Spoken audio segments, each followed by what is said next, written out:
Cell के अंदर cytoplasm clockwise और एंटी क्लॉकवाइज मूवमेंट में घूमता है और सेल के अंदर ट्रांसपोर्ट में हेल्प करता है चीजों के। तो आपको मैंने बताया था बेटा कि प्रोकैरियोटिक सेल में साइक्लोसिस नहीं होता। क्यों नहीं होता? क्योंकि प्रोकैरियोटिक सेल में साइटोस्केलेटन ही नहीं होता, राइट। चलो फिर ये आपको मैं बेटा सेल डिवीजन में पढ़ाऊंगी डिटेल में कि एक एनिमल सेल जब डिवाइड करता है तो पहले उसका न्यूक्लियस डिवाइड करता है, फिर उसका साइटोप्लाज्म डिवाइड करता है, जिसको हम साइटोकाइनेसिस कहते हैं। तो क्या होता है, प्लाज्मा मेम्ब्रेन अंदर की तरफ इनवेजिनेट होके फरो बनाती है, फरो, जिसकी वजह से एक सेल दो भागों में बंट जाता है। तो जो ये फरो फॉर्मेशन है साइटोकाइनेसिस के दौरान एनिमल सेल में, जो ये फरो फॉर्मेशन हो रहा है, इसको माइक्रोफिलामेंट्स करवाते हैं, राइट। और ये प्लाज्मा मेम्ब्रेन को सपोर्ट भी प्रोवाइड करते हैं। यानी कि इन ऑल अगर मैं बात करूं कि यूकैरियोटिक सेल के अंदर जो साइटोस्केलेटन पाया जाता है उसका काम क्या होता है, तो वो सेल की मोटिलिटी में मदद करता है, सेल को शेप देने में मदद करता है, रिजिडिटी देने में मदद करता है, सेल डिवीजन में मदद करता है, स्पिंडल फाइबर फॉर्मेशन में मदद करता है, सीलिया बनाने में, फ्लैजेला बनाने में, बेसल बॉडी बनाने में, सेंट्रियोल्स बनाने में, इन सब चीजों में हेल्पफुल होते हैं साइटोस्केलेटन। ओके बेटा, साइटोस्केलेटन। चलो ठीक है, एनसीईआरटी में तो 2 ही लाइन दे रखी है साइटोस्केलेटन के बारे में, कुछ दे ही नहीं रखा। तो फिर हम आगे चलेंगे बेटा। अब हम बढ़ते हैं टुवर्ड्स सेंट्रोसोम एंड सेंट्रियोल। चलो बेटा, सेंट्रोसोम और सेंट्रियोल फिर से मजेदार सेल ऑर्गेनेली। ये फिर से कैसी सेल ऑर्गेनेली है? Non membrane bound. तो बेटा हमारे पास 2 ऐसी सेल ऑर्गेनेली हो गई जिनके पास अपनी कोई खुद की मेम्ब्रेन नहीं होती, वो नॉन मेम्ब्रेन बाउंड होती हैं। और वो कौन हुई? सेंट्रियोल, या सेंट्रियोल के जोड़े को सेंट्रोसोम कहते हैं, वो अभी बताती हूं। तो व्हाट इज सेंट्रोसोम बेटा? देखो आपको यहां दिखाई दे रहा है, ये एक सेंट्रियोल है और ये दूसरा सेंट्रियोल है ना। तो 2 सेंट्रियोल आपस में जोड़ा बनाते हैं, ऐसे समझो। ये एक सेंट्रियोल है, ठीक है, ये एक सेंट्रियोल है और ये दूसरा सेंट्रियोल है। कैसे अरेंज्ड है? परपेंडिकुलरली। इस जोड़े को, ये जो जोड़ा है, जो पेयर ऑफ सेंट्रियोल है, इसको हम कहते हैं diplosome, right. So this is 1 centriole and this is other centriole। ठीक है बेटा। और इन दोनों, ये दोनों आपस में कैसे अरेंज्ड है? परपेंडिकुलरली। और इनके चारों तरफ एक पाउडरी पाउडरी सा सब्सटेंस होता है, एक पेरीसेंट्रियोलर अमोर्फस, अमोर्फस मतलब पाउडरी सा सब्सटेंस होता है, जिसको हम कहते हैं काइनोप्लाज्म। ये जो चारों तरफ, इसके चारों तरफ जो अमोर्फस, जो पाउडरी पेरीसेंट्रियोलर सब्सटेंस है, पेरी मतलब at the periphery of, at the periphery of centriole. तो जो ये अमोर्फस पेरीसेंट्रियोलर सब्सटेंस है, यानी कि सेंट्रियोल की पेरीफेरी पर, सेंट्रियोल के चारों तरफ उसको घेरते हुए जो पाउडरी सा सब्सटेंस होता है, उसको हम कहते हैं काइनोप्लाज्म या सेंट्रोस्फियर। काइनोप्लाज्म या सेंट्रोस्फियर। सेंट्रोस्फियर मतलब जो सेंट्रियोल को घेरे हुए है, राइट। तो इसका मतलब सेंट्रियोल के चारों तरफ कोई मेम्ब्रेन नहीं होती, बल्कि उसके चारों तरफ एक पाउडरी सा सब्सटेंस होता है, जिसको हम काइनोप्लाज्म या सेंट्रोस्फियर कह देते हैं। और ये जो जोड़ा होता है, pair of centriole, this pair of centriole, जो कि कैसे अरेंज्ड है बेटा? Which is arranged perpendicularly. Centriole का वो जोड़ा जो आपस में परपेंडिकुलरली अरेंज्ड है, इस जोड़े को हम क्या कहते हैं? डिप्लोसोम। डिप्लोसोम। तो what is centrosome? What is centrosome? Centrosome is centriole का जोड़ा, इन दोनों सेंट्रियोल्स का जोड़ा, और साथ में इनके चारों तरफ जो ये पाउडरी सब्सटेंस देखने को मिलता है, इस पूरे अपैरेटस को हम कहते हैं सेंट्रोसोम। यानी कि मैं कह सकती हूं that centrosome is equal to diplosome. What is diplosome? Pair of centriole. Right? What is diplosome? Pair of centriole जो आपस में परपेंडिकुलरली अरेंज्ड है। और साथ में क्या? साथ में काइनोप्लाज्म, जो इसके चारों तरफ पाउडरी सब्सटेंस था, इसको मिलाकर इस पूरे अपैरेटस को हम कहते हैं सेंट्रोसोम, जिसके चारों तरफ कोई खुद की मेम्ब्रेन नहीं है। ओके बेटा, चलो अब देखते हैं फंक्शन ऑफ सेंट्रियोल। अब देख लेते हैं फंक्शन ऑफ सेंट्रियोल। अगर मैं फंक्शन ऑफ सेंट्रियोल की बात करूं बेटा, तो सेंट्रियोल का पहला इंपॉर्टेंट फंक्शन होता है that it forms basal bodies.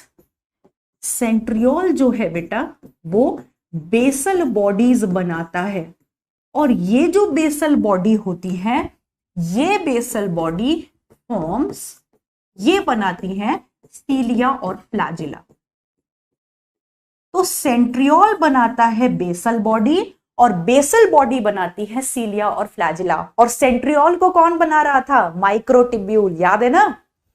चलो फिर इसका दूसरा फंक्शन, जो सेंट्रियोल्स होते हैं बेटा एनिमल सेल में होते हैं, प्लांट सेल में तो होते नहीं है। तो एनिमल सेल में जो ये सेंट्रियोल्स होते हैं, इन एनिमल सेल ये क्या करते हैं? They form mitotic apparatus. अब ये माइटोटिक अपैरेटस क्या होता है बेटा, इसको मैं डिटेल में तुम्हें सेल साइकिल में बताऊंगी। अभी ऐसे समझो कि सेल डिवीजन के दौरान, जो एनिमल सेल में जब सेल डिवीजन होता है, तो उसके दौरान जो स्पिंडल फाइबर्स बनते हैं वो यही बनवाता है, right? Forms mitotic apparatus, that is spindle fiber formation. That is spindle fiber formation. तो बात समझ में आ गई? तो यानी कि सेंट्रियोल जो है वो सेल डिवीजन में हेल्प कर रहा है एनिमल सेल में, स्पिंडल फाइबर बनाकर, और सीलिया और फ्लैजिला बनाने में मदद कर रहा है, क्योंकि वो किसके बने होते हैं? Basal bodies. ओके, चलो अब देखते हैं बेटा स्ट्रक्चर ऑफ सेंट्रियोल। उस जोड़े में से, दो जोड़े से मिलके बन रहा था ना सेंट्रोसोम, तो अभी हम एक सेंट्रियोल को निकाल लेते हैं और देखते हैं कि उसका स्ट्रक्चर कैसा होता है। तो देखो बेटा, ध्यान रखना कि मेम्ब्रेन तो कोई होती नहीं चारों तरफ, सेंट्रियोल के चारों तरफ मेम्ब्रेन तो कोई होती नहीं। तो क्या होता है कि एक सर्कल में क्या अरेंज्ड होते हैं? माइक्रोफाइब्रल्स। देखो ऐसे, ये एक धागा, ये टिब्यूलिन का दूसरा धागा, ये टिब्यूलिन का तीसरा धागा। तो ऐसे 1 2 3, 1 2 3, 1 2 3, 1 2 3। तो पेरीफेरी पर बेटा कितने आपको दिखाई दे रहे हैं धागे अरेंज्ड? 3 ट्रिपलेट्स अरेंज्ड दिखाई दे रहे हैं। These are 3 triplets, these are triplets of microtubules. अभी पीछे बताया था कि माइक्रोटिब्यूल ही तो सेंट्रियोल बनवाती है।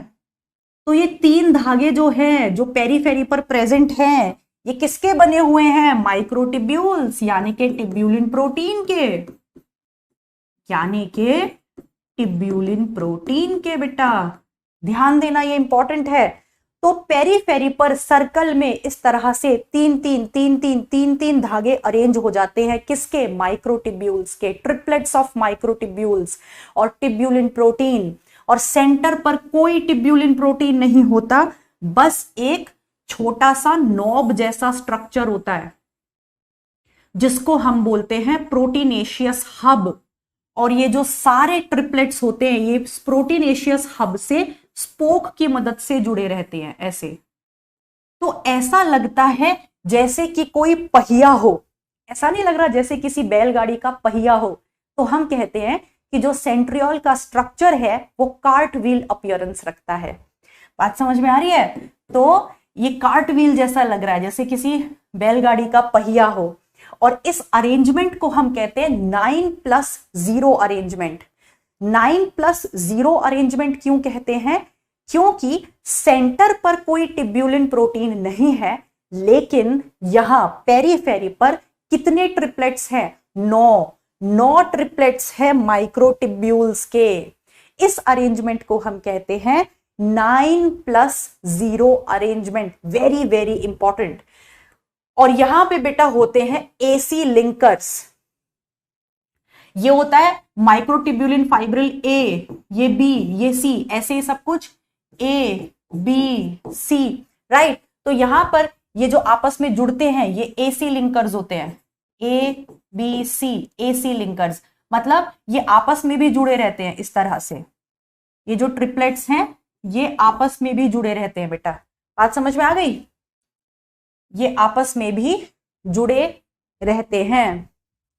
तो देखो यहां पर इस वाले डायग्राम में तुम्हें दिख रहा होगा, सेंटर पर कोई माइक्रोटिब्यूलिन नहीं है, टिब्यूलिन प्रोटीन नहीं है, प्रोटीनेशियस हब होता है, राइट। ये सेंट्रल हब होता है। और पेरीफेरी पर आपको कितने दिखाई दे रहे हैं? 9 ट्रिपलेट्स, राइट। और ये एक ट्रिपलेट दूसरे ट्रिपलेट से कैसे जुड़ा हुआ है? एसी लिंकर से। और सेंटर से कैसे जुड़ा हुआ है? With the help of spokes.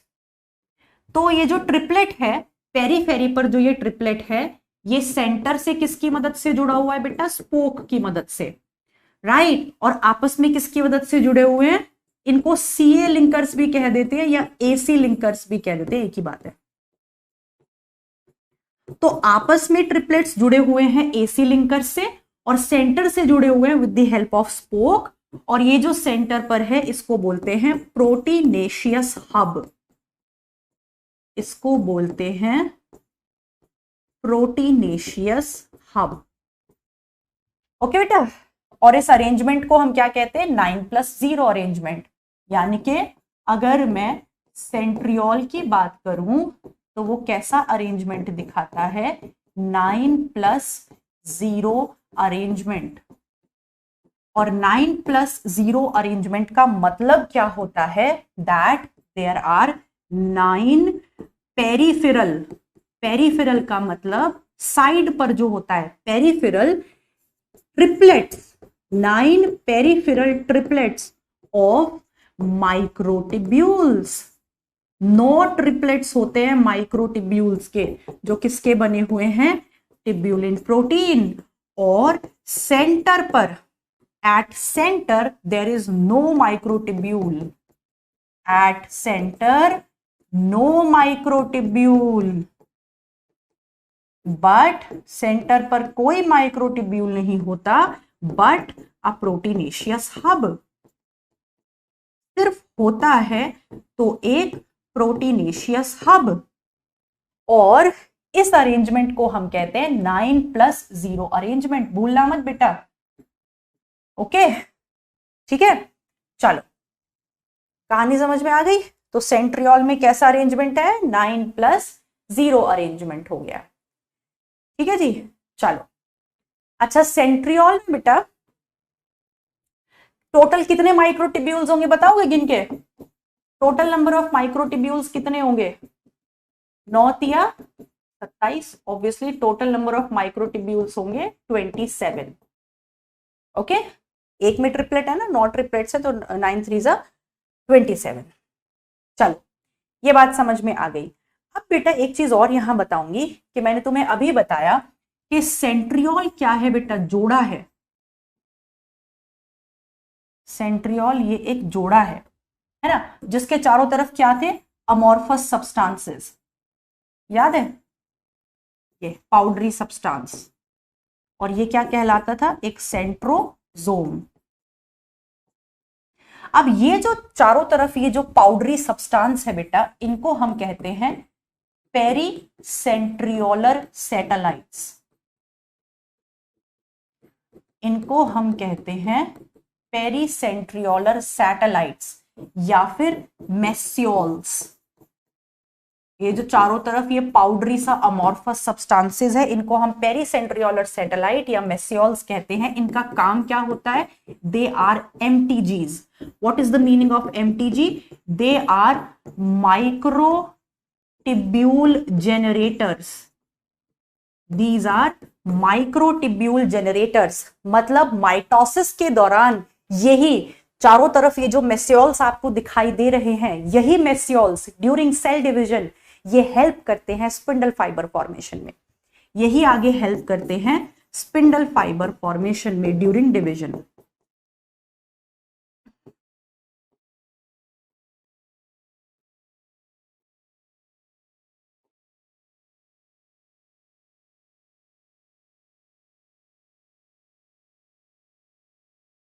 बात समझ में आ गई बेटा? तो ये कहानी हो गई सेंट्रियोल की। क्या क्या पढ़ा हमने सेंट्रियोल के बारे में? सेंट्रियोल एनिमल सेल्स में देखने को मिलता है, प्लांट में नहीं। ये एक non membrane bound cell organelle है, इसके पास खुद की मेम्ब्रेन नहीं होती। ये सेल के अंदर जोड़े में पाई जाती है, जिसके चारों तरफ एक पाउडरी सब्सटेंस इकट्ठा होता है और उसको हम मिलाकर कहते हैं सेंट्रोजोम। अब सेंट्रोजोम जो होता है एनिमल सेल के अंदर स्पिंडल फाइबर फॉर्मेशन में मदद करता है, वो बेसल बॉडी बनाता है, जो बेसल बॉडी आगे जाके सीलिया और फ्लैजिला बनाती हैं। सेंट्रियोल में देखने को मिलता है 9+0 अरेंजमेंट, जिसका मतलब होता है कि पेरीफेरी पर 9 ट्रिपलेट्स होते हैं माइक्रोटिब्यूल्स के, और सेंटर पर कोई माइक्रोटिब्यूल नहीं होता। इसको हम 9+0 अरेंजमेंट कहते हैं। ओके, और यस, इसकी अपीयरेंस कैसी होती है बेटा? इसकी अपीयरेंस कैसी है? Cart wheel appearance. इसका जो सेंट्रियोल का स्ट्रक्चर है कैसा दिखता है? Cart wheel. So it has cart wheel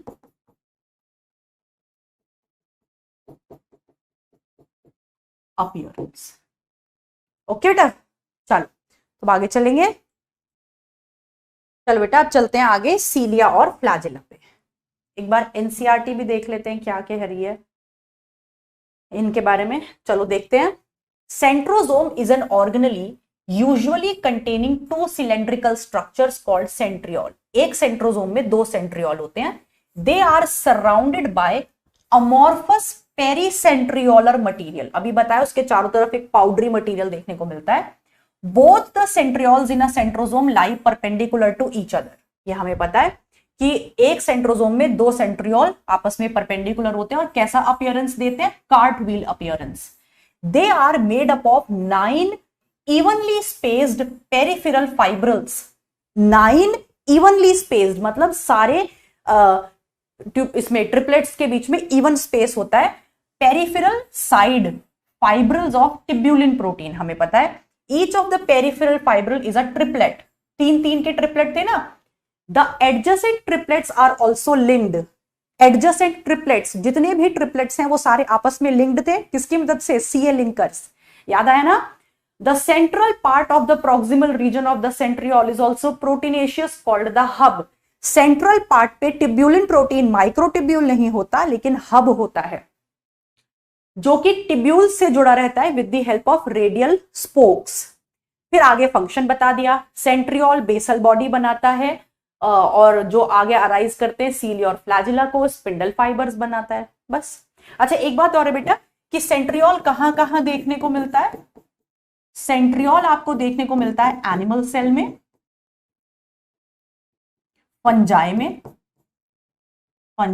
fungi के पास कुछ फंजाई ऐसी होती है ना बेटा जो मोटाइल होती हैं, जूस्पोर याद है? उनके पास होता है। और एल्गी में आपको याद होगा क्लेमाइडोमोनास के पास होता है मोटिलिटी, है ना? तो हायर प्लांट्स में नहीं होता, लेकिन it is absent in higher plants. Centriole जो होता है बेटा वो हायर प्लांट्स में एब्सेंट होता है।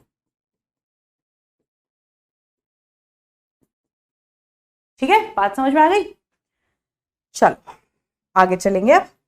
अब चलते हैं सीलिया और फ्लैजिला पर। सीलिया और फ्लैजिला हैं क्या बेटा? ये प्लाज्मा मेम्ब्रेन से निकलती हुई कुछ हेयर लाइक एक्सटेंशंस हैं। प्लाज्मा मेम्ब्रेन से निकलती हुई कुछ हेयर लाइक एक्सटेंशंस हैं जो सेल को मोटिलिटी में हेल्प करती हैं, और इनको बनाने के पीछे किसका हाथ होता है? बेसल बॉडी का। और बेसल बॉडी को कौन बनाता है? सेंट्रियोल। और सेंट्रियोल को कौन बनाता है? माइक्रोटिब्यूल्स। और माइक्रोटिब्यूल्स को कौन बनाता है? टिब्यूलिन प्रोटीन। तो समझ में आ गई ना सारी बातें? चलो, तो इनको एनसीईआरटी कह रही है कि सीलिया और फ्लैजिला दोनों ही are membrane bound extensions of plasma membrane. इनके चारों तरफ कौन सी मेम्ब्रेन है? और कोई नहीं बल्कि खुद प्लाज्मा मेम्ब्रेन, राइट। और ये कहां से अराइज होते हैं बेटा? Basal bodies, right. चलिए, अब सीलिया और फ्लैजिला, ध्यान से सुनना बेटा जो बोलूंगी, सीलिया और फ्लैजिला का जो स्ट्रक्चर होता है वो बिल्कुल एक जैसा होता है, बस फर्क होता है तो इस बात का कि उनका साइज कितना है और वो सेल के पास कितने हैं नंबर में। अगर हम उनको काट के देखें, चाहे सीलिया को काटे चाहे फ्लैजिला को, और झांक के देखें तो दोनों का स्ट्रक्चर बिल्कुल एक जैसा है, लेकिन डिफरेंसेस क्या है देखते हैं।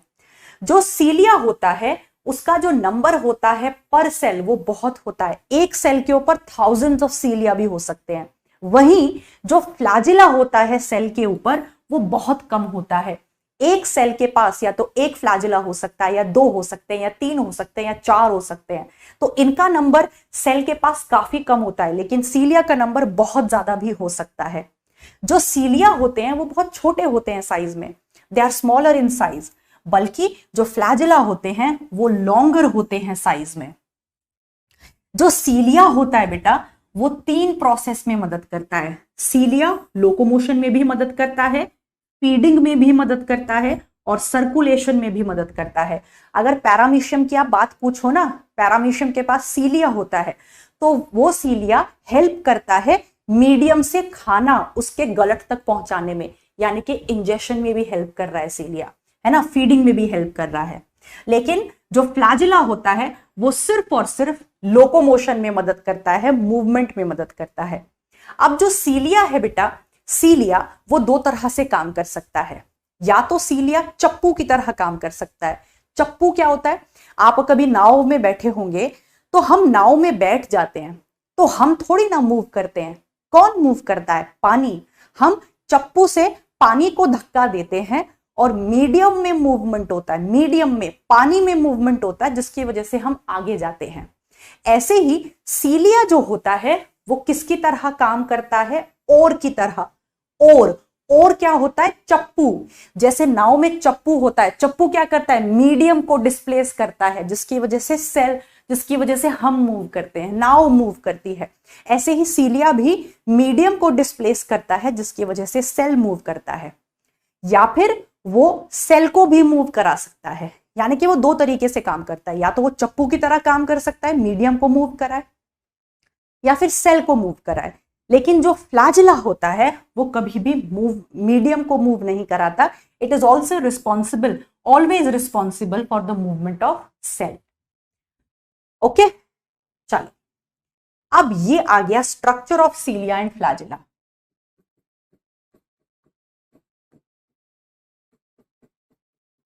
Structure of cilia and flagella, क्योंकि दोनों का स्ट्रक्चर सेम है। अब यहां पे फर्क देखना बेटा, यहां पे देखना मैं क्या बनाऊंगी, डबलेट्स, 1 2 1 2 1 2, कितने गिनते जाना। वहां पे क्या बनाए थे पेरीफेरी पर? मैंने ट्रिपलेट्स बनाए थे, 3 3 3 बनाए थे। यहां पे क्या बना रहे हैं? 2 2 2, है ना। और ये आपस में जुड़े रहते हैं, ये ए और ये बी, ऐसे ही ये ए और ये बी, ये ए और ये बी। ठीक है बेटा, तो तुम्हें क्या ध्यान रखना है यहां पे कि यहां पेरीफेरी पर कितने वो हैं? डबलेट्स हैं। वहां क्या थे बेटा? पेरीफेरी पे ट्रिपलेट्स, यहां पे डबलेट्स हैं ऑफ माइक्रोट्यूब्यूल्स। पहला फर्क, सेंट्रियोल में पेरीफेरी पर डबलेट्स ट्रिपलेट्स थे, लेकिन यहां डबलेट्स हैं माइक्रोट्यूब्यूल के। तुम्हें याद है, होगा भी बताया था कि सेंटर पे वहां कोई माइक्रोट्यूब्यूल नहीं होता, लेकिन यहां सेंटर पे 2 माइक्रोट्यूब्यूल होते हैं, ये रहे, जो आपस में जुड़े रहते हैं। और इनके चारों तरफ एक प्रोटीन शीथ होती है जिसको हम कहते हैं सेंट्रल शीथ। और इस सेंट्रल शीथ की मदद से सारे के सारे जो पेरिफेरल डबलेट्स होते हैं वो जुड़े रहते हैं। ठीक है बेटा, तो देखो यहां पे क्या है, this is pair of centriole at centre, this is not centriole, sorry, pair of microtubule so this is pair of microtubule at centre. Centriole के स्ट्रक्चर में सेंटर पर कोई माइक्रोटिब्यूल नहीं था, लेकिन यहां पर जोड़ा है माइक्रोटिब्यूल का सेंटर पर, जो आपस में जुड़े रहते हैं और उनके चारों तरफ देखने को मिलती है एक सेंट्रल शीथ,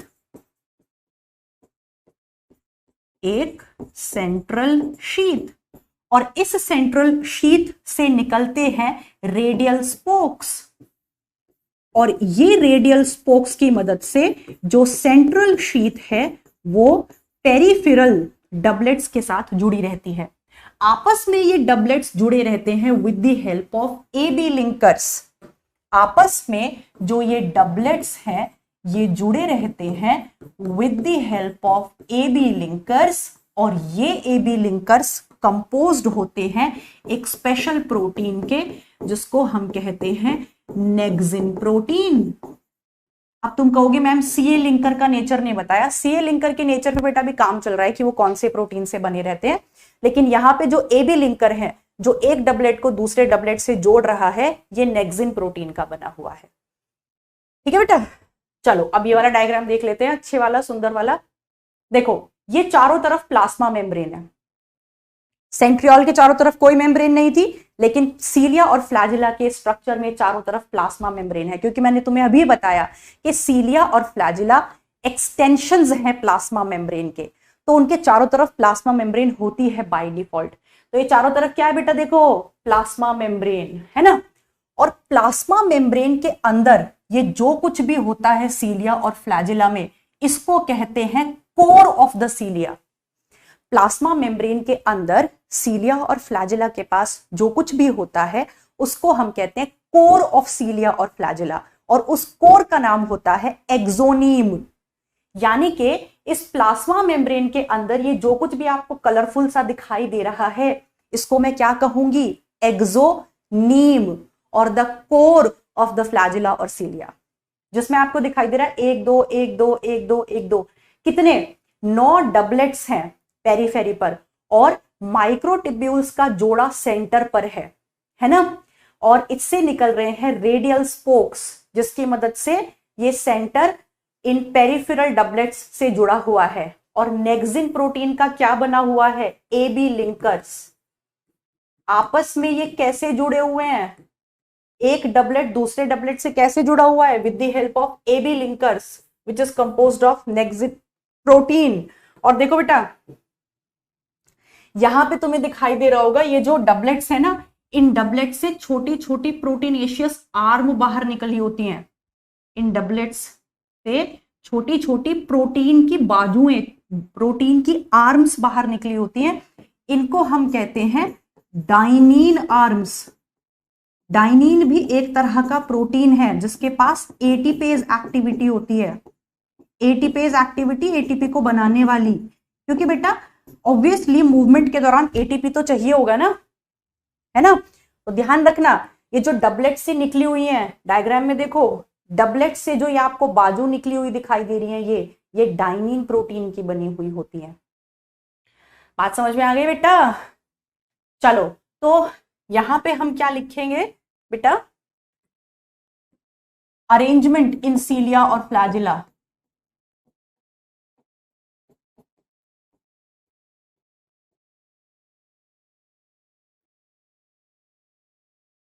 कैसा अरेंजमेंट हो गया यहाँ पे, 9+2 अरेंजमेंट, भूलना मत। सेंट्रियोल में कैसा अरेंजमेंट था, 9+0, लेकिन यहां कैसा अरेंजमेंट है, 9+2।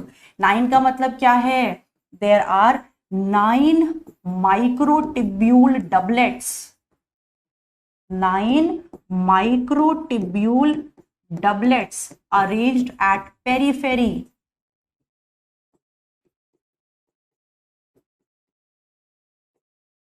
और a pair of microtubules at the center, a pair of microtubules at the center। Centriole में सेंटर पर कोई माइक्रोटिब्यूल नहीं था, लेकिन यहां एक जोड़ा है माइक्रोटिब्यूल का सेंटर पर, और इसको हम कहते हैं 9+2 अरेंजमेंट। तो तुम क्या मुझे यहाँ पे टोटल नंबर ऑफ माइक्रोट्यूब्यूल्स बता सकते हो कितनी होंगी? वहां तो 27 थी, एक ट्रिपलेट था, एक ट्रिपलेट के अंदर कितनी माइक्रोट्यूब्यूल थी? 3, तो 9 के अंदर 27, तो टोटल 27 माइक्रोट्यूब्यूल्स वहां थे। यहाँ कितने होंगे बता सकते हो? यहाँ पे होंगे 9 इंटू 2 प्लस 2, तो 9 2 ज़ा 18, ये तो 9 डबलेट्स और 2 वो जोड़ा तो 20। तो टोटल सीलिया और फ्लैजिला में टोटल माइक्रोट्यूब्यूल्स कितने होंगे? 20, और वहां कितने होंगे सेंट्रियोल में? 27।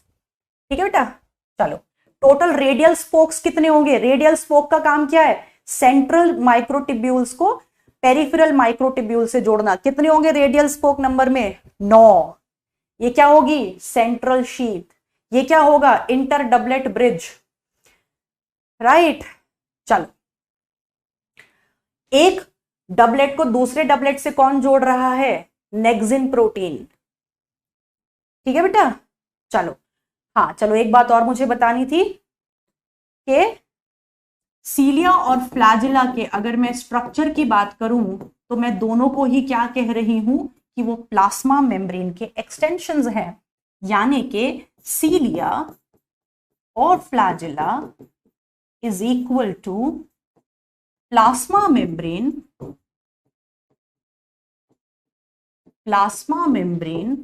Plus axoneme. Plasma membrane plus exoneem. What is this exoneem? Exoneem is the core of cilia और flagella. मतलब प्लाज्मा मेम्ब्रेन के अंदर जो कुछ भी है वो कोर है, वो एक्सोनीम है। तो जो ये कलरफुल वाला पार्ट है ये सारा कोर है, एक्सोनीम है, और बाहर क्या है? Plasma membrane. ओके बेटा, चलो अब देखते हैं एनसीईआरटी क्या कह रही है। Cilia and flagella are hair-like outgrowths of the cell membrane. Cell membrane की hair-like outgrowth. Cilia are small structures जो किसकी तरह काम करते हैं? ओर्स की तरह। ओर्स मतलब चप्पुओं की तरह, और वो छोटे होते हैं साइज में, causing the movement of either the cell, या तो वो सेल को मूव करा देते हैं या फिर सराउंडिंग फ्लूइड को, यानी कि सराउंडिंग मीडियम को। फ्लैजिला कंपैरेटिवली लॉन्गर होते हैं और वो रिस्पॉन्सिबल होते हैं सिर्फ सेल मूवमेंट के लिए, वो सराउंडिंग फ्लूइड को मूव नहीं कराते। The prokaryotic bacteria also possess flagella but these are structurally different from that of the eukaryotic flagella. याद है ना बेटा, प्रोकैरियोटिक फ्लैजिला, याद है फ्लैजिला बैक्टीरिया में भी हुआ करता था। मैंने आपको बताया था कि वो सिंगल प्रोटीन थ्रेड का बना होता है, वहां पर ऐसा कोई 9+2 अरेंजमेंट नहीं होता, वहां पे सिंगल प्रोटीन थ्रेड बना हुआ होता था। कौन सा प्रोटीन थ्रेड था वो? फ्लैजिलिन प्रोटीन, याद है ना। तो कई बार पता है ऑप्शन में आपको भटकाता है, पता है क्या बोलेगा कि बैक्टीरिया का जो फ्लैजिला होता है या प्रोकैरियोट्स में जो फ्लैजिला होता है उसमें 9+2 अरेंजमेंट होता है। तो ये स्टेटमेंट क्या हो जाएगा? गलत, क्योंकि वहां तो वो सिर्फ एक ही धागे से बना हुआ है फ्लैजिलिन प्रोटीन का। 9+2 अरेंजमेंट यूकैरियोटिक फ्लैजिला में होता है, ध्यान रखना, प्रोकैरियोटिक फ्लैजिला में नहीं। The electron microscopic study of cilia और flagella show that they are covered with plasma membrane, हमें पता है। और कोर को हम क्या कहते हैं? एक्सोनीम। और उसमें क्या क्या होता है? It possess a number of microtubules, ठीक है। उसमें 9 डबलेट्स होते हैं, 9 डबलेट्स होते हैं जो पेरीफेरी पर अरेंज्ड होते हैं, and a pair of centrally located microtubules. और इस तरह के अरेंजमेंट को हम 9+2 अरेंजमेंट कहते हैं। जो सेंट्रल ट्यूब्यूल्स होते हैं आर कनेक्टेड बाय ब्रिज, आपस में भी जुड़े रहते हैं, और उनके चारों तरफ एक सेंट्रल शीथ होती है, और वो सेंट्रल शीथ पेरिफेरल माइक्रोट्यूब्यूल्स से जुड़ी रहती है with the help of radial spokes. और आपस में जो डबलेट्स होते हैं वो भी जुड़े रहते हैं with the help of linkers, AB linkers, जो कौन से प्रोटीन के बने थे? नेक्सिन प्रोटीन के। बस, और हमें पता है सीलिया और फ्लैजिला को बनाने के पीछे किसका हाथ होता है? बेसल बॉडी का। और बेसल बॉडी के पीछे किसका हाथ होता है? सेंट्रियोल का। सेंट्रियोल के पीछे माइक्रोट्यूब्यूल का, माइक्रोट्यूब्यूल के पीछे ट्यूबुलिन प्रोटीन का। ठीक है मेरे बच्चों, तो इसके साथ सीलिया फ्लैजिला भी होता है खत्म।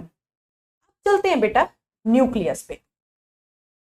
न्यूक्लियस को हमें पता है सबसे पहले किसने डिस्कवर किया था बेटा, न्यूक्लियस को याद है ना, रॉबर्ट ब्राउन। सबसे पहले nucleus was discovered by the scientist Robert brown. फिर बाद में ये पता चला कि न्यूक्लियस के अंदर कुछ पाया जाता है, न्यूक्लियस के अंदर कुछ होता है। आज की तारीख में तो हमें पता है न्यूक्लियस के अंदर क्रोमोसोम्स होते हैं जो कि डीएनए से बने होते हैं। तो पहले तो न्यूक्लियस की डिस्कवरी हुई, फिर बताया गया कि न्यूक्लियस के अंदर कुछ होता है, और वो कुछ जो न्यूक्लियस के अंदर होता है उसको हम बेसिक डाई की मदद से, बेटा डाइज जानते हो ना, वो 3 तरह की होती है, एसिडिक, बेसिक और न्यूट्रल। तो न्यूक्लियस के अंदर जो कुछ भी पाया जाता है उसको हम बेसिक डाई से स्टेन कर सकते हैं, तो वो कलरफुल दिखाई देता है। जैसे ही हम न्यूक्लियस को बेसिक डाई से स्टेन करते हैं तो न्यूक्लियस के अंदर जो कुछ भी होता है वो चमकता है, वो कलर देता है, क्योंकि वो स्टेन को पकड़ लेता है। इसीलिए न्यूक्लियस के अंदर जो कुछ भी पाया जाता है उसको हमने क्या कहना शुरू कर दिया, क्रोमैटिन, राइट। और क्रोमैटिन उसको किसने कहा, फ्लेमिंग ने। तो देखो, मटेरियल ऑफ न्यूक्लियस, न्यूक्लियस के अंदर जो सामान देखने को मिलता है उसको हम बेसिक डाई की मदद से स्टेन कर सकते हैं, और वो कलर देता है उसके साथ, क्रोमा मतलब क्या होता है, कलर। इसीलिए हमने उसको कहा क्रोमैटिन, और ये बात किसने बताई, फ्लेमिंग ने। ओके बेटा, कई बार वो ऑप्शन में एसिडिक डाई लिख देगा या न्यूट्रल डाई लिख देगा ना, क्रोमैटिन को हम कैसी डाई से स्टेन करते हैं, बेसिक डाई से। फिर एक सेल के अंदर एक न्यूक्लियस भी हो सकता है, अधिकतर तो एक सेल के अंदर एक ही न्यूक्लियस होता है, और उसको हम कहते हैं uninucleated condition. So most common condition है दो, अधिकतर एक सेल के अंदर एक ही न्यूक्लियस होता है। आप भर भर के एग्जांपल्स दे सकते हो। फिर आता है बाई न्यूक्लिएटेड कंडीशन, एक ही सेल के अंदर 2 न्यूक्लियस का होना। इसमें हम एग्जांपल दे सकते हैं पैरामीशियम का। पैरामीशियम में एक सेल के अंदर 2 न्यूक्लियस होते हैं। आप एग्जांपल दे सकते हो डाइकैरियोटिक माइसीलियम। अब आप फंजाई पढ़ चुके हो, और मैंने आपको बताया है कि एस्कोमाइसिटीज और बेसिडियोमाइसिटीज की लाइफ में डाइकैरियोटिक माइसीलियम मिलता है N+N, वहां एक सेल के अंदर 2 न्यूक्लियस होते हैं। मल्टी न्यूक्लिएटेड कंडीशन आपको राइजोपस के अंदर देखने को मिलती है, याद है, फाइकोमाइसिटीज का मेंबर है। ई न्यूक्लिएटेड मतलब न्यूक्लियस है ही नहीं, मतलब कुछ सेल्स ऐसे भी हैं भैया जिनके अंदर न्यूक्लियस है ही नहीं। ऐसे कौन से सेल्स हैं बताओ, चैट बॉक्स में लिखो, जवाब दो।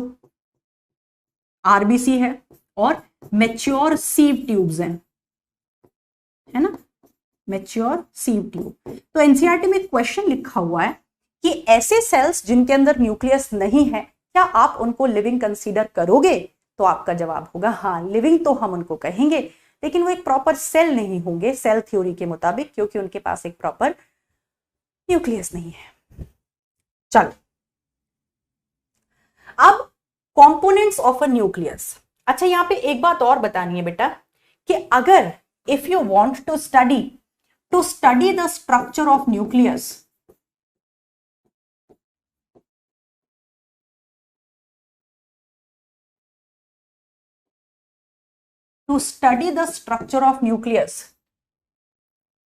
न्यूक्लियस के स्ट्रक्चर को पढ़ने के लिए, अगर आप न्यूक्लियस को जानना चाहते हो, समझना चाहते हो कि वाकई में न्यूक्लियस है क्या, उसका स्ट्रक्चर कैसा होता है, तो आपको बेटा जाना पड़ेगा एक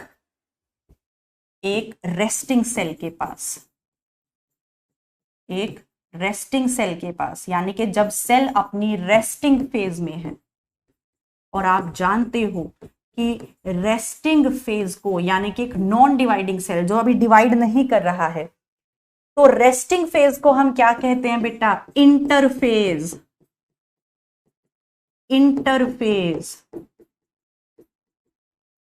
आपको ये हम पढ़ेंगे बेटा सेल डिवीजन में कि जैसे ही सेल एम फेज में जाता है, प्रोफेज, मेटाफेज, एनाफेज, टीलोफेज, वहां उस दौरान तो न्यूक्लियस होता ही नहीं है। तो अगर आपको सही मायनों में न्यूक्लियस डिसअपियर हो जाता है ना, तो अगर आपको सही मायनों में न्यूक्लियस को पढ़ना है, उसके स्ट्रक्चर को जानना है, तो आपको तब वो पढ़ना पड़ेगा जब सेल अपनी रेस्टिंग फेज में होगा, यानी कि इंटरफेज में होगा, यानी कि नॉन डिवाइडिंग सेल में होगा। बात समझ में आई? तो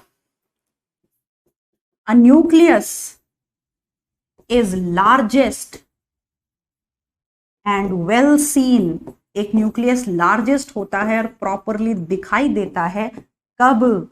ड्यूरिंग इंटरफेज, इंटरफेज के दौरान। बात समझ में आ गई बेटा?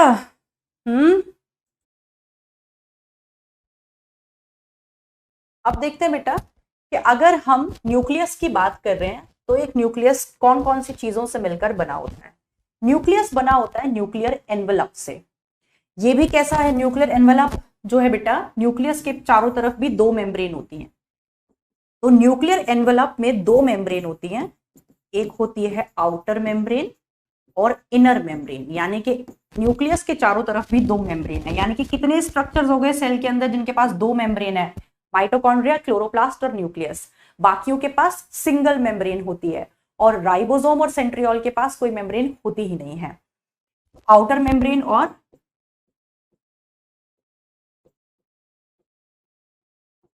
इनर मेम्ब्रेन, दो हो गई बेटा। आउटर मेम्ब्रेन जो होती है वो स्मूथ भी हो सकती है, इनर मेम्ब्रेन तो हमेशा ही स्मूथ होती है, लेकिन आउटर मेम्ब्रेन जो होती है वो स्मूथ भी हो सकती है और एसोसिएटेड विद राइबोसोम्स, या फिर इसके साथ राइबोसोम्स भी जुड़े हुए पाए जा सकते हैं, और एसोसिएटेड विद राइबोसोम्स। और अगर होंगे तो कौन से साइज के होंगे? 80s। और जो आउटर मेम्ब्रेन होती है it is also associated with RER। याद है बेटा मैंने बताया था कि जो रफ एंडोप्लाज्मिक रेटिक्यूलम होता है वो सीधा कहां से अराइज होता है? सीधा कहां से निकलता है? न्यूक्लियर मेम्ब्रेन से। तो न्यूक्लियर मेम्ब्रेन में कौन सी मेम्ब्रेन से? आउटर मेम्ब्रेन से। तो इनर मेम्ब्रेन तो हमेशा स्मूथ होती है, लेकिन आउटर मेम्ब्रेन स्मूथ भी हो सकती है, लेकिन उसके साथ सीधा राइबोसोम्स भी अटैच्ड मिल सकते हैं और उससे अराइज होता है रफ एंडोप्लाज्मिक रेटिकुलम। फिर बेटा न्यूक्लियस के अंदर जो ये डेंस होमोजीनस सब्सटेंस, जो dense homogeneous liquid substance present होता है उसको हम कहते हैं न्यूक्लियोप्लाज्म। फिर न्यूक्लियोलस जो होता है बेटा न्यूक्लियस के अंदर, ये it is not a membrane bound structure.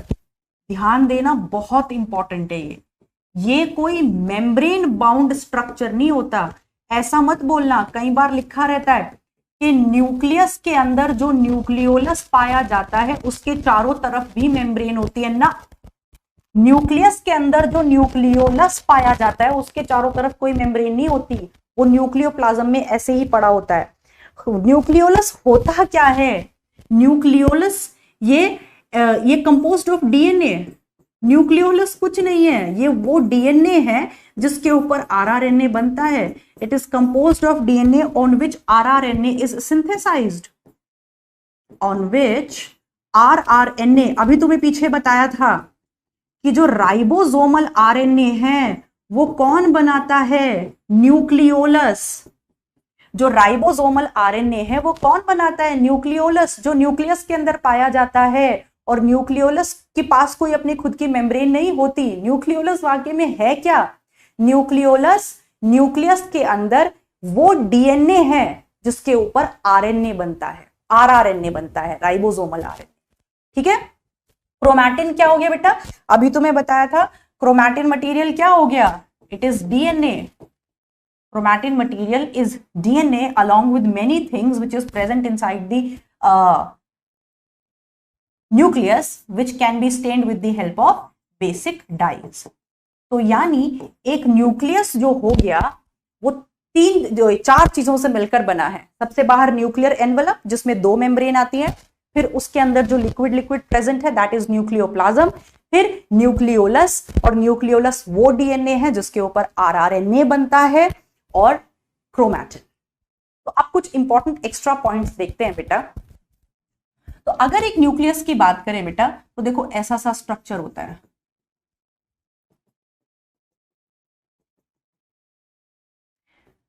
जो आउटर मेम्ब्रेन है और जो इनर मेम्ब्रेन है, ये इनर मेम्ब्रेन हो गई, ये आउटर मेम्ब्रेन हो गई, ये जगह जगह पे आपस में एक दूसरे से फ्यूज हो जाती हैं। देखो जगह जगह पे आपस में एक दूसरे से फ्यूज हो गई, और क्योंकि ये जगह जगह पे आपस में एक दूसरे से फ्यूज हो गई, तो बेटा इस न्यूक्लियर एनवेलप में क्रिएट हो गए पोर्स। आपको दिख रहा है पोर्स बन गए। तो ये वाली मेम्ब्रेन तो इनर मेम्ब्रेन हो गई न्यूक्लियस की, ये इनर मेम्ब्रेन हो गई, और ये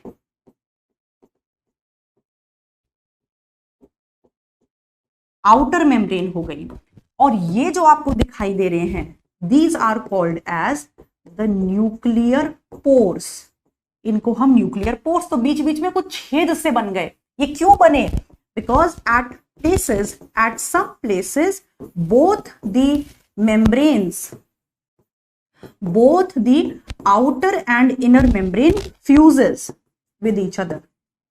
तो वो जगहें जहां पे आउटर और इनर मेम्ब्रेन आपस में एक दूसरे से फ्यूज हो जा रही हैं, वहां पर कुछ खाली जगहें क्रिएट हो जा रही हैं, जिनको हम कहते हैं न्यूक्लियर पोर्स।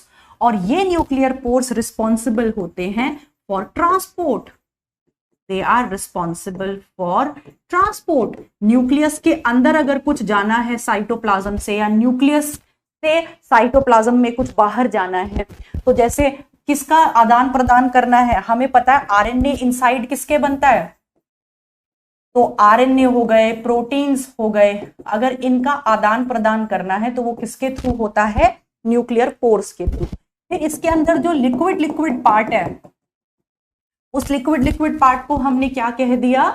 न्यूक्लियोप्लाज्म। न्यूक्लियोप्लाज्म। फिर इसके अंदर क्या प्रेजेंट है बेटा? Chromatin material. क्रोमैटिन मटेरियल जो कि डीएनए से बना हुआ होता है, और इसी क्रोमैटिन मटेरियल में प्रेजेंट, इसी में कुछ ऐसा डीएनए होता है जो कि, इसी में कुछ ऐसा डीएनए होता है जो रिस्पॉन्सिबल होता है किसके लिए? आरआरएनए बनाने के लिए, लेकिन उसकी खुद की कोई मेम्ब्रेन नहीं होती है। ओके, तो अगर मैं थोड़ा सा अब न्यूक्लियोलस के बारे में बताना चाहूं, तो आप कहोगे बेटा कि ये ऐसे रीजन्स हैं न्यूक्लियोप्लाज्म में, रीजन्स इन न्यूक्लियोप्लाज्म जो कि किसके कंपोज्ड हैं? डीएनए के। इनके चारों तरफ कोई मेम्ब्रेन नहीं है, responsible for rRNA synthesis. Responsible for, बार बार दोहरा रही हूं इसको, स्टेटमेंट को मैं 3 जगह लिख चुकी हूं इस स्टेटमेंट को, यानी कि ये स्टेटमेंट बहुत इंपॉर्टेंट है। और फिर इन टर्न ये आरआरएनए आगे जाके क्या बनाता है? राइबोसोम। इसीलिए न्यूक्लियोलस को हम राइबोसोम फैक्ट्री भी कह देते हैं। राइबोसोम को हम प्रोटीन फैक्ट्री कहते हैं, पर न्यूक्लियोलस को हम राइबोसोम फैक्ट्री कह सकते हैं, क्योंकि यही न्यूक्लियोलस आरआरएनए बनाता है और यही आरआरएनए राइबोसोम बनवाता है। आज समझ में आई?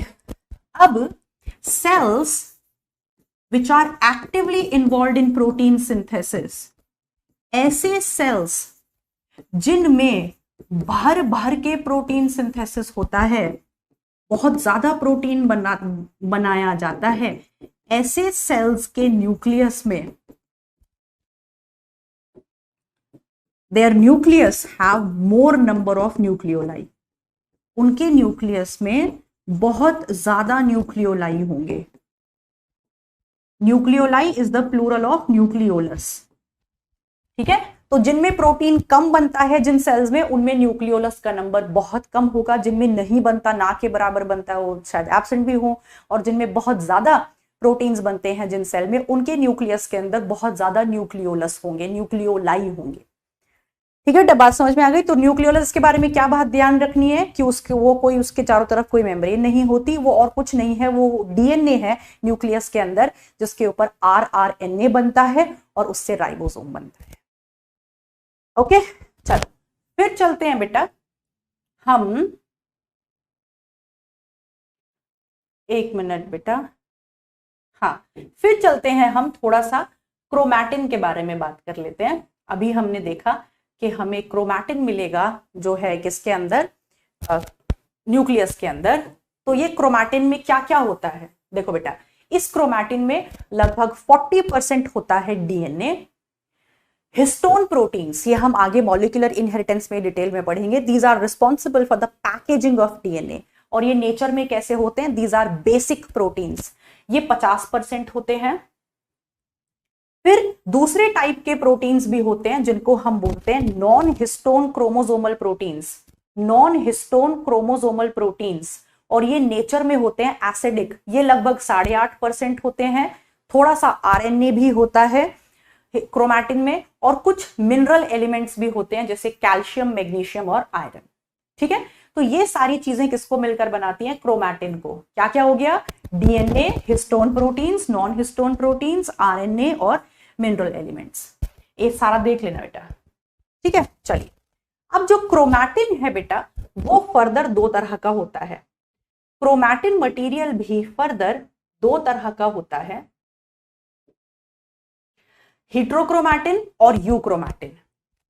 अब होता क्या है बेटा कि जो डीएनए होता है न्यूक्लियस के अंदर, वो बहुत, आपको पता है कि यूकैरियोटिक सेल के अंदर डीएनए की लेंथ कितनी होती है, 2.2 मीटर्स, और न्यूक्लियस का डायमीटर होता है 10⁻⁻⁻6 मीटर के ऑर्डर का। तो इतने लंबे डीएनए के धागे को क्या न्यूक्लियस के अंदर एडजस्ट करना पॉसिबल हो पाएगा, नहीं, तो हमें उसे पैक करना पड़ता है। तो जब हम डीएनए को पैक कर रहे होते हैं, उसको क्रोमैटिन मटेरियल में कन्वर्ट कर रहे होते हैं, तो कुछ हिस्से ऐसे होते हैं जो बहुत ज्यादा पैक हो जाते हैं, बहुत ज्यादा पैक हो जाते हैं, डेंसली पैक हो जाते हैं, उनको हेट्रोक्रोमैटिन कहते हैं। और कुछ हिस्से ऐसे होते हैं जो थोड़े ढीले रह जाते हैं, उनको हम यूक्रोमैटिन कहते हैं। तो ऐसे हिस्से जो बहुत ज्यादा पैक हो जाते हैं, उन हिस्सों पर ट्रांसक्रिप्शन नहीं हो सकता, उन हिस्सों पर अल्टीमेटली प्रोटीन नहीं बन पाता, यानी कि वो हिस्से, डीएनए के वो हिस्से खुद को एक्सप्रेस नहीं कर पाते। और वो हिस्से जो थोड़े ढीले रहते हैं वो ट्रांसक्रिप्शनली एक्टिव होते हैं, माने उनके ऊपर प्रोटीन बन सकता है, यानी कि अल्टीमेटली वो हिस्से खुद को एक्सप्रेस कर सकते हैं।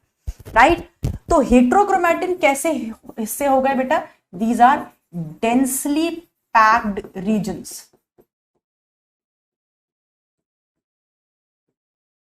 these are densely packed regions। वहीं जो यूक्रोमैटिन होता है, these are loosely packed regions।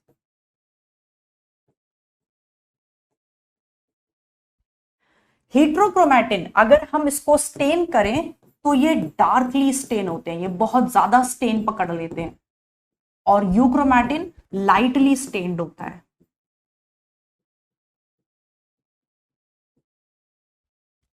Heterochromatin transcriptionally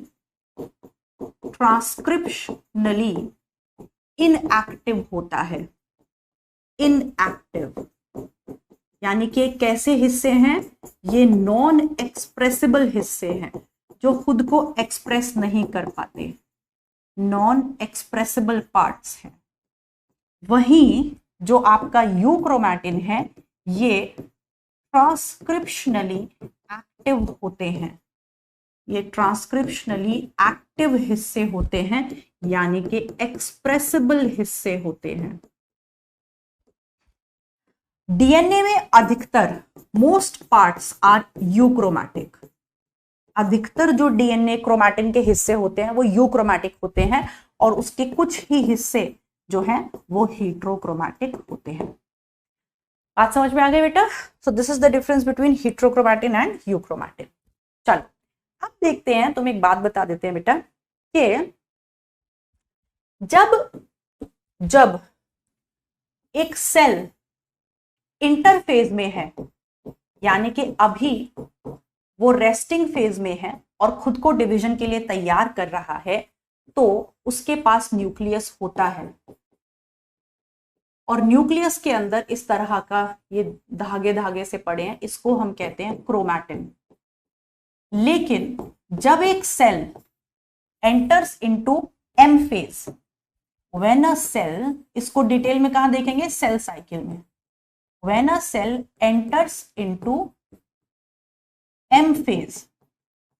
M phase का मतलब क्या होता है, जब वो डिवाइड करने चलेगा, यानी कि प्रोफेज, मेटाफेज, एनाफेज, टीलोफेज, जब इनमें सबसे होते हुए गुजर रहा होगा तो क्रोमैटिन जो होता है वो कंडेंस होना शुरू हो जाता है, और ज्यादा कंडेंस।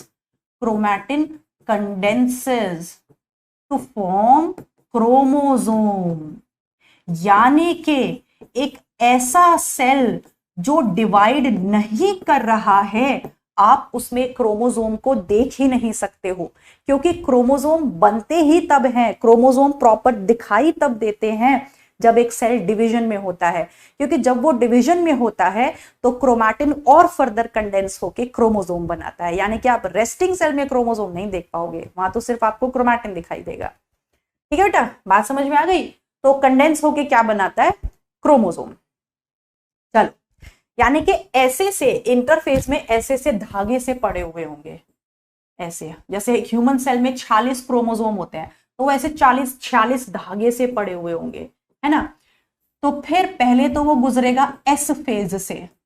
आपको पता है ना बेटा, इंटरफेज में एक एस फेज आती है जिसमें डीएनए रेप्लिकेशन होता है। तो डीएनए रेप्लिकेशन होने की वजह से क्रोमोसोम्स कैसे हो जाते हैं, ऐसे एक क्रोमोसोम में 2 बाजू आ जाती है, ऐसे हो जाते हैं सारे क्रोमोसोम। एस फेज से पहले कैसे होते हैं, ऐसे होते हैं, सब में सिंगल सिंगल क्रोमैटिड होता है। इस यहां पे एक क्रोमोसोम एक क्रोमैटिड है, यहां पे एक क्रोमोसोम के पास एक ही क्रोमैटिड है, सिंगल क्रोमैटिड है। लेकिन जब ये क्रोमोसोम एस फेज से गुजर जाता है और डीएनए डुप्लीकेशन हो जाता है, तो फिर एक क्रोमोसोम के पास 2 क्रोमैटिड्स हो जाते हैं, 2 क्रोमैटिड्स हो जाते हैं, और इनको हम सिस्टर क्रोमैटिड्स कहते हैं। इसकी फुल डिटेल हम सेल साइकिल में देखेंगे। ठीक है, बात समझ में आ गई बेटा। यानी कि अगर हम बात करें तो एस फेज में, एस फेज से पहले आपको क्रोमोसोम ऐसा सा दिखाई देगा, लेकिन after S phase, after S phase आपको एक क्रोमोसोम कैसा सा दिखाई देगा, ऐसा। ठीक है बेटा, तो इस क्रोमोसोम में क्या क्या प्रेजेंट है, देखो बेटा, ये तो सिस्टर क्रोमैटिड्स हैं दोनों,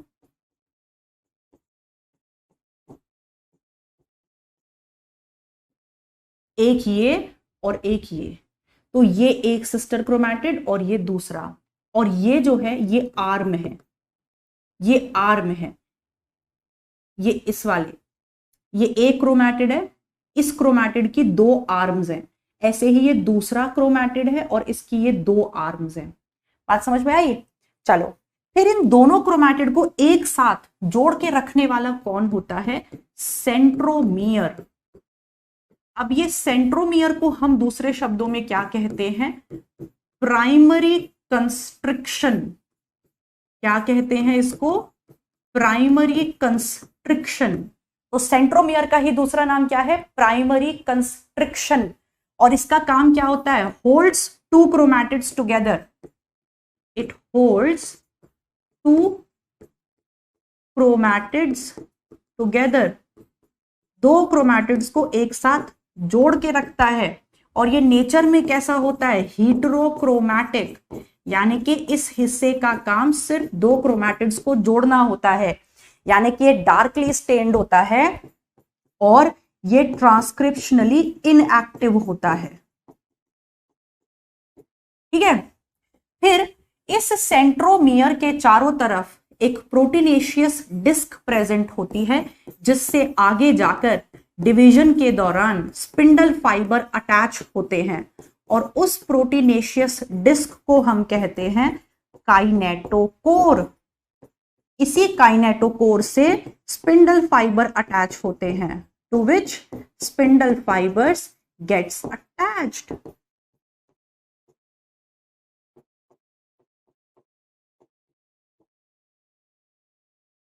बात समझ में आई बेटा। तो अब तुम्हें क्रोमोसोम समझ में आ गया। जब तक डीएनए डुप्लीकेशन नहीं होता तो एक सिंगल क्रोमोसोम में एक ही क्रोमैटिड होता है, एक सिंगल क्रोमोसोम में एक ही क्रोमैटिड होता है, लेकिन डीएनए डुप्लीकेशन के बाद, डीएनए रेप्लिकेशन के बाद जो कि एस फेज में होता है, एक क्रोमोसोम में दो क्रोमैटिड्स होते हैं जिनको हम सिस्टर क्रोमैटिड्स कहते हैं। और ये ऊपर वाली आर्म, ये नीचे वाली आर्म एक क्रोमैटिड की, इनको सेंट्रोमियर जोड़ के रखता है और ये काइनेटोकोर है। जो एंड्स होते हैं, ये जो आपको एंड्स दिखाई दे रहे हैं क्रोमोसोम के, इनको हम कहते हैं telomeres. Ends of chromosomes are called as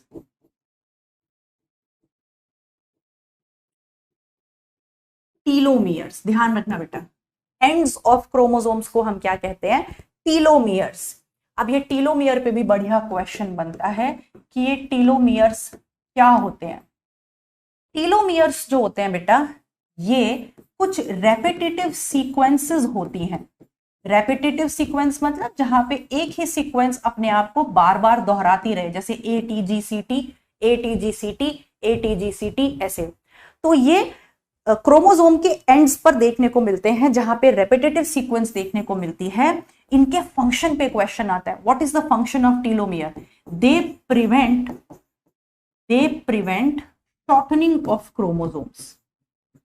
मतलब कि क्योंकि ये एंड्स को सील कर देते हैं, तो ये क्रोमोसोम को छोटा नहीं होने देते साइज में, कि भैया हर डिवीजन जैसे जैसे सेल डिवाइड करेगा तो क्रोमोसोम साइज में छोटा होता चला जाएगा ना। ये शॉर्टनिंग ऑफ क्रोमोसोम को बचाते हैं। And they also prevent degradation of chromosome. Chromosome को खराब भी नहीं होने देते। Prevent degradation of chromosomes. और दो क्रोमोसोम्स को आपस में फ्यूज भी नहीं होने देते। Prevents fusion of chromosomes. कि कभी कभी क्या हो गया भैया, डिवीजन के दौरान दो क्रोमोसोम्स ही आपस में फ्यूज हो गए, राइट। तो टीलोमियर्स क्रोमोसोम के एंड्स पर देखने को मिलते हैं, जो क्रोमोसोम्स को छोटा होने नहीं देते, उनको खराब होने नहीं देते, और दो क्रोमोसोम्स को फ्यूज होने नहीं देते। ओके, चलो इतनी बात समझ में आ गई। अब on the basis of the position of centromere, centromere की पोजीशन क्या है, इसके बेसिस पर बेटा जो क्रोमोसोम्स होते हैं वो कई तरीके के हो सकते हैं। अच्छा, इससे पहले एक बात और बता दूं कि आपको क्रोमोसोम, अभी मैंने आपको बताया कि एक रेस्टिंग सेल में आपको क्रोमोसोम दिखाई ही नहीं देगा, आपको क्रोमोसोम एक डिवाइडिंग सेल में दिखाई देगा। तो if you have to see, if the morphology or structure, if you have to study the morphology or structure of chromosome, if you have to study the morphology or structure of chromosome, then the best phase जिसमें आप वो देख सकते हो वो है metaphase. Direct question आता है बेटा, मेटाफेज। एक डिवाइडिंग सेल में मेटाफेज पर जो क्रोमोसोम्स होते हैं वो मोस्ट कंडेंस्ड होते हैं, सबसे ज्यादा कंडेंस्ड होते हैं और सबसे अच्छे दिखाई देते हैं। सबसे बेस्ट स्ट्रक्चर मेटाफेज पर ही देखने को मिलता है। लेकिन अगर आपको शेप ऑफ क्रोमोसोम देखनी है, शेप ऑफ, स्ट्रक्चर नहीं, शेप ऑफ क्रोमोसोम देखनी है, तो वो बेस्ट जो है देखी जाती है एट एनाफेज। कैसे, अभी बताती हूं। ये दोनों लाइनें बेटा अच्छे से याद कर लेना। अगर स्ट्रक्चर और मॉर्फोलॉजी देखना है तो बेस्ट फेज कौन सी है डिवाइडिंग सेल में? मेटाफेज। और अगर शेप देखनी है तो एनाफेज। अब देखो, based on the position of centromere, centromere कहां है उसके बेसिस पर क्रोमोसोम चार तरह के होते हैं। देखो इस डायग्राम में आपको दिख रहा होगा बेटा कि सेंट्रोमियर जस्ट मिडिल में है एकदम, जिसकी वजह से ऊपर वाली बाजू, ऊपर वाली आर्म और नीचे वाली आर्म दोनों सेम लेंथ के हैं, है ना। तो अगर सेंट्रोमियर की लोकेशन एकदम मिडिल में है तो ऐसा क्रोमोसोम मेटासेंट्रिक क्रोमोसोम कहलाता है। और अपर आर्म, लोअर आर्म बिल्कुल सेम साइज की होती हैं। और इसीलिए आपको पता है बेटा, जब एनाफेज होता है, माइटोसिस में जब एनाफेज होती है, तो ये जो सेंट्रोमियर है स्प्लिट हो जाता है। तो ये एक क्रोमैटिड एक पोल की तरफ भागता है और दूसरा क्रोमैटिड दूसरे पोल की तरफ भागता है। तो एनाफेज के दौरान जब दोनों क्रोमैटिड्स ऑपोजिट पोल की तरफ भाग रहे होते हैं तो वहां सही मायनों में हमें उनकी शेप समझ में आती है। तो यहां देखो आपको कैसी शेप दिखाई दे रही है, वी शेप। यानी कि अगर मेटासेंट्रिक होगा क्रोमोसोम तो एनाफेज पर वो कैसी शेप का दिखाई देगा, वी शेप का। क्यों? क्योंकि दोनों बाजू, दोनों आर्म्स जो थी एक क्रोमैटिड की, दोनों आर्म्स जो थी उनकी लेंथ एकदम सेम थी। फिर वहीं अगर थोड़ा सा सेंटर से खिसक के सेंट्रोमियर ऊपर हो जाए, जिसकी वजह से एक आर्म छोटी हो जाए और एक आर्म लॉन्ग हो जाए, तो उसको हम कहते हैं सब मेटासेंट्रिक क्रोमोसोम। और ये क्वेश्चन नीट में आया हुआ है, जो शॉर्ट आर्म होती है उसको पी आर्म कहते हैं और जो लॉन्ग आर्म होती है उसको क्यू आर्म कहते हैं। ये नीट में आया हुआ है बेटा। तो ऐसे क्रोमोसोम्स जब एनाफेज पे टूटेगा और ये क्रोमैटिड्स मूव करेंगे बेटा, तो कैसी शेप दिखाई देगी? क्योंकि एक आर्म थोड़ी सी छोटी है और दूसरी आर्म थोड़ी बड़ी है, तो कैसी शेप दिखाई दे रही है आपको? ये देखो, this is L shaped, this is L shaped. तो सब मेटासेंट्रिक की शेप क्या होगी? L shape. ऐसे ही अगर जो सेंट्रोमियर है वो थोड़ा सा और एंड की तरफ खिसक जाए, it is close to end, तो फिर एक्रोसेंट्रिक होगा क्रोमोसोम। और यहां पे देखो बेटा, एक आर्म छोटी हो गई और एक आर्म काफी बड़ी हो गई, तो कैसी शेप दिख रही है ये? This is J shaped, this is J shaped. फिर अगर जो सेंट्रोमियर है वो बिल्कुल एंड पर ही है, बिल्कुल एंड पर ही है, तो फिर एक ही तरफ आपको सिर्फ क्रोमैटिड दिखाई देंगे। तो एनाफेज पर जो शेप आपको दिखाई देगी वो दिखाई देगी आई शेप। ठीक है बेटा, तो शेप्स भी याद कर लेना। मेटासेंट्रिक में वी शेप, सब मेटासेंट्रिक में एल शेप, एक्रोसेंट्रिक में जे शेप और टेलोसेंट्रिक में आई शेप। ओके, मेटाफेज पर हमें स्ट्रक्चर बेस्ट दिखाई देता है, शेप हमें एनाफेज पर बेस्ट दिखाई देती है। ठीक है जी, चलो फिर बेटा, अब ये एनसीईआरटी के पॉइंट्स बाद में देखेंगे, पहले देखते हैं what are satellite chromosomes.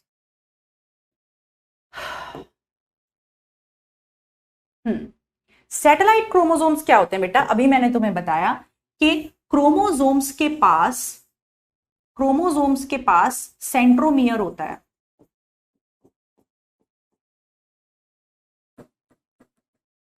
Chromosomes के पास, अरे सेंट्रोमियर होता है। क्या हो रहा है? और इस सेंट्रोमियर को हम कहते हैं मम्मी,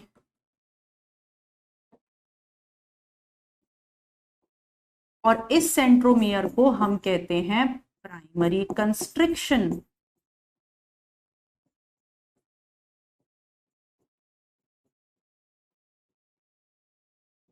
प्राइमरी कंस्ट्रिक्शन। लेकिन कभी कभी कुछ क्रोमोसोम्स पे क्या होता है बेटा, प्राइमरी कंस्ट्रिक्शन के साथ साथ एक और कंस्ट्रिक्शन देखने को मिलती है जिसको हम कहते हैं सेकेंडरी कंस्ट्रिक्शन, जिसको हम कहते हैं सेकेंडरी कंस्ट्रिक्शन। तो ऐसे क्रोमोसोम्स जिनमें प्राइमरी कंस्ट्रिक्शन के साथ साथ एक सेकेंडरी कंस्ट्रिक्शन भी हो और थोड़ा सा क्रोमोसोम का हिस्सा यहां सेकेंडरी कंस्ट्रिक्शन के बाद हो, तो सेकेंडरी कंस्ट्रिक्शन के बाद आपको ये जो छोटा सा और हिस्सा दिखाई दे रहा है, इसको हम बोलते हैं सैटेलाइट। और इसीलिए हम इन क्रोमोसोम्स को बोलते हैं सैट क्रोमोसोम्स या सैटेलाइट क्रोमोसोम्स, या फिर इन्हीं को हम कहते हैं मार्कर क्रोमोसोम्स।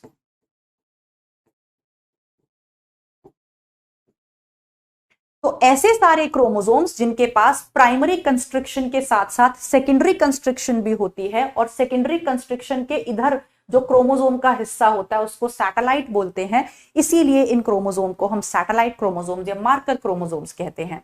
अब फर्क क्या है बेटा, ध्यान देना, फर्क क्या है, ध्यान देना। जो प्राइमरी कंस्ट्रिक्शन थी, सेंट्रोमियर जो था, याद है मैंने क्या कहा था, हीट्रोक्रोमैटिक होता है। और हीट्रोक्रोमैटिक होता है तो डार्कली स्टेन्ड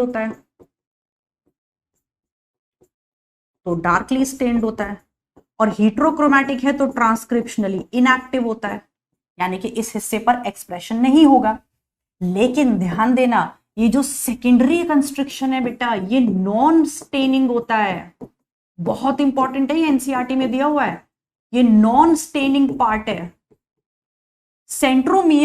सेंट्रोमियर और प्राइमरी कंस्ट्रक्शन को तो हम ये डार्कली स्टेन्ड होता है, इसको स्टेन कर सकते हैं, लेकिन जो ये सेकेंडरी कंस्ट्रक्शन है ये नॉन स्टेनिंग होता है, क्योंकि ये ट्रांसक्रिप्शनली एक्टिव हिस्सा होता है, ये ट्रांसक्रिप्शनली एक्टिव होता है, बहुत ज्यादा एक्टिव, इसीलिए ये ढीले हिस्से होते हैं और ये नॉन स्टेनिंग पार्ट होता है।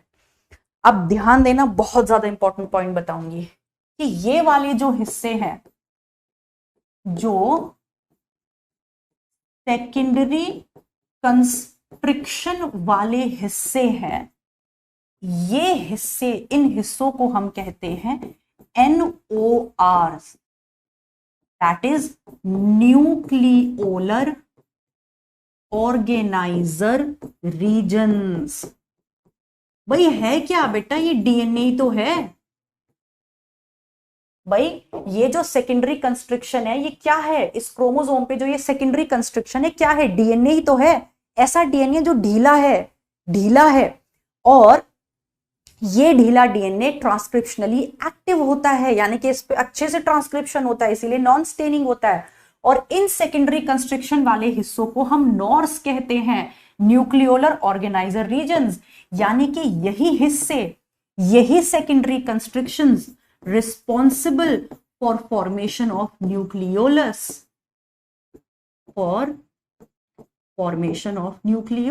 अभी मैंने आपको बताया कि न्यूक्लियोलस और कुछ नहीं है, डीएनए ही तो है जिसके ऊपर आरआरएनए बनता है। तो वो कौन सा डीएनए है जो न्यूक्लियोलस को बनाता है, वो सैटेलाइट क्रोमोसोम्स पर प्रेजेंट जो ये सेकेंडरी कंस्ट्रक्शन है, ये वाले हिस्से बनाते हैं न्यूक्लियोलस को। और इसीलिए इन सेकेंडरी कंस्ट्रक्शन वाले हिस्सों को हम क्या कहते हैं, नॉर्स, न्यूक्लियोलर ऑर्गेनाइजर रीजन्स। ये वही डीएनए है जो क्या फॉर्म करेगा, nucleolus.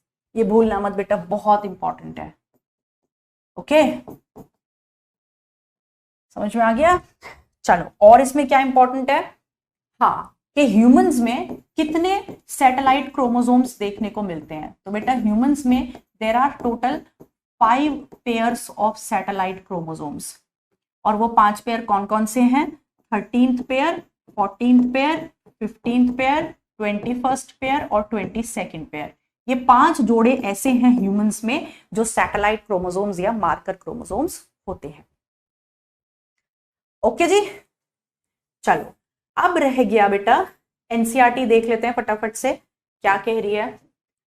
The interphase nucleus, obviously nucleus हमें कहां दिखाई देगा, इंटरफेज में। उसके पास क्या क्या होता है, क्रोमैटिन, न्यूक्लियर मैट्रिक्स, न्यूक्लियोलाई, कुछ ऐसा देख लेते हैं जो इसमें थोड़ा हमें वैसा मिल जाए। अच्छा, ये रह गया बेटा, 2 मेम्ब्रेन के बीच के स्पेस को पेरीन्यूक्लियर स्पेस कहते हैं, अभी तुम्हें बताया था,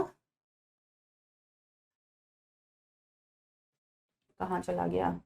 न्यूक्लियस में ये बताया था ना, आउटर मेम्ब्रेन होती है, इनर मेम्ब्रेन होती है। तो आउटर मेम्ब्रेन और इनर मेम्ब्रेन के बीच में आपको यहाँ पे स्पेस दिखाई दे रहा है ना, इसको बोलते हैं पेरीन्यूक्लियर स्पेस, इसको बोल देते हैं पेरीन्यूक्लियर स्पेस। तो हाँ, तो क्या कह रही है एनसीईआरटी, 2 हाँ पेरीन्यूक्लियर स्पेस होता है। और ये पेरीन्यूक्लियर स्पेस जो होता है बेटा, ये 10 से 50 नैनोमीटर का हो सकता है। नैनोमीटर क्या होता है, 10⁻⁹ मीटर। तो ये पेरीन्यूक्लियर स्पेस 10 से 50 नैनोमीटर का हो सकता है। और इसका काम क्या होता है, it forms a barrier between the materials present inside the nucleus and that of the cytoplasm. 2 membrane के बीच में, आउटर और इनर मेम्ब्रेन के बीच में जो ये पेरीन्यूक्लियर स्पेस है, इसका काम होता है एक बैरियर बना देना, जो न्यूक्लियस के अंदर प्रेजेंट है और जो साइटोप्लाज्म में प्रेजेंट है उसके बीच में एक बैरियर बना देना। Okay, the outer membrane is usually continuous with the endoplasmic reticulum, हमें पता है आउटर मेम्ब्रेन एंडोप्लाज्मिक रेटिकुलम से जुड़ी हुई पाई जाती है और उस पर राइबोसोम्स भी होते हैं। At a number of places the nuclear envelope is interrupted by minute pores, छोटे छोटे पोर्स थे अभी बताया था जिनको न्यूक्लियर पोर्स कहते हैं, जो कैसे बनते हैं, which are formed by fusion of its two membranes, जहां जहां वो फ्यूज हो जाती हैं। These nuclear pores are the passages through which the movement of RNA protein molecules takes place in both direction between the nucleus. Nucleus और cytoplasm के बीच में जो आदान प्रदान करना है जैसे आरएनए और प्रोटीन्स का, वो किसके थ्रू होता है, nuclear pores. Normally there is one nucleus per cell, लेकिन बहुत सारे भी हो सकते हैं, ये सब हमने देख लिया। वो कहता है अगर आरबीसी और सीव ट्यूब में नहीं है न्यूक्लियस तो आप क्या उनको लिविंग सेल कहोगे? हाँ, वो सेल तो है। चलो जी आगे देखते हैं। जो न्यूक्लियर मैट्रिक्स होता है उसको हम न्यूक्लियोप्लाज्म कहते हैं, जिसके अंदर न्यूक्लियोलस होता है और क्रोमैटिन होता है। अब देखो न्यूक्लियोलस के बारे में क्या कह रहा है, the nucleoli are spherical structure present in the nucleoplasm. The content of nucleolus is continuous with the rest of the nucleoplasm. जो न्यूक्लियोलस होता है वो न्यूक्लियोप्लाज्म के साथ कंटिन्यूटी में ही रहता है और उसके चारों तरफ कोई मेम्ब्रेन नहीं होती। It is a site for active ribosomal synthesis.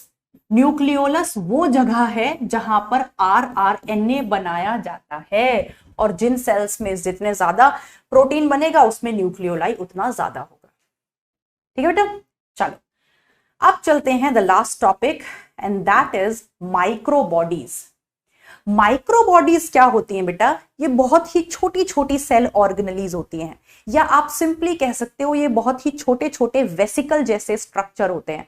आपको याद है जो गोल्जी ये एंडोप्लाज्मिक रेटिकुलम था उसमें कुछ वेसिकल्स पाए जाते थे, तो वही वेसिकल्स कुछ छोटे छोटे सेल ऑर्गेनेली की तरह बिहेव करने लगते हैं जिनके अंदर बहुत सारे एंजाइम्स होते हैं और इन्हीं को हम कहते हैं माइक्रोबॉडीज, राइट।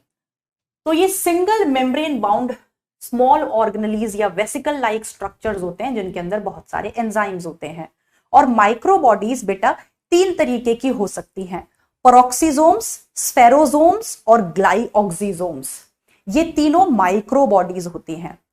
जो पेरोक्सिसोम्स होते हैं ये प्लांट्स में भी देखने को मिलते हैं, एनिमल्स में भी देखने को मिलते हैं।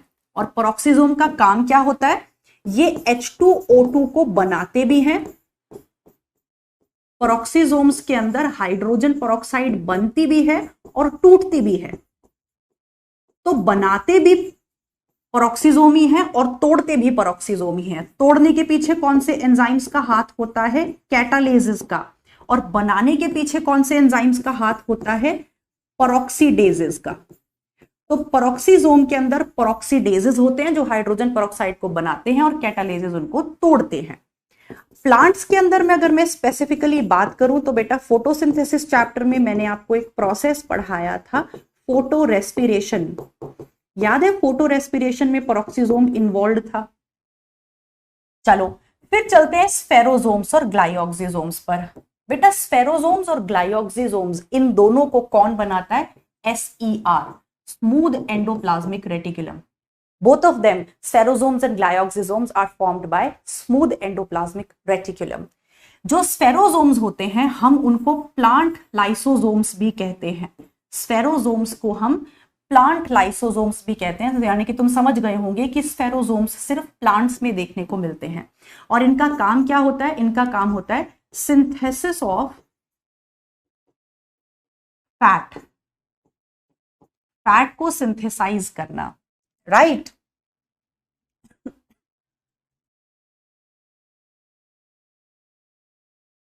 स्फेरोसोम्स भर भर के देखने को मिलते हैं एंडोस्पर्म में बेटा। जो सीड में एंडोस्पर्म होती है ना उसमें भर भर के स्फेरोसोम्स देखने को होते हैं। ये फैट को स्टोर भी करते हैं और फैट को बनाते भी हैं। They are responsible for synthesis and storage of fat फिर आ जाते हैं ग्लाइऑक्सिसोम्स। ग्लाइऑक्सिसोम्स को भी SER बनाता है और ये ग्लाइऑक्सिसोम्स अक्सर आपको जर्मिनेटिंग फैटी सीड्स में देखने को मिलते हैं। फैटी सीड्स कैसी सीड्स होते हैं? जिनके अंदर तेल की मात्रा ज्यादा होती है, जैसे कैस्टर, ग्राउंडनट, मस्टर्ड सीड्स। और इनका काम क्या होता है ग्लाइऑक्सिसोम का? They are responsible for conversion of fat, conversion of fat into carbohydrates. They are responsible for conversion of fat into carbohydrates. तो ये तीनों बेटा माइक्रोबॉडीज हैं, पेरोक्सिसोम्स, स्फेरोसोम्स एंड ग्लाइऑक्सिसोम्स। ठीक है, जिसमें से स्फेरोसोम्स और ग्लाइऑक्सिसोम मेनली प्लांट के अंदर देखने को मिलते हैं, पेरोक्सिसोम्स दोनों के अंदर।